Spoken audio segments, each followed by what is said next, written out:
Welcome to the Slop Farm. Enjoy the video. You start by ensuring the basics are current. Update the game and headset firmware now because mismatches cause crashes. Then free storage, aim for 5 GB or more, and reboot to flush temporary files. Next, clear the app cache or app data for Blade and Sorcery Nomad.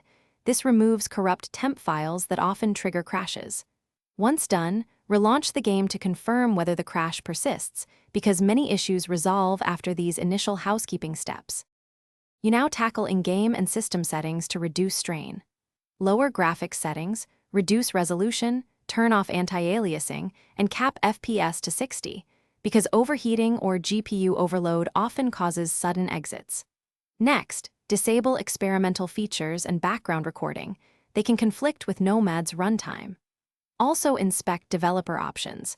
Toggling async reprojection or motion smoothing off can stop frame timing crashes. Make one change at a time, then test for a crash so you know which tweak fixed it.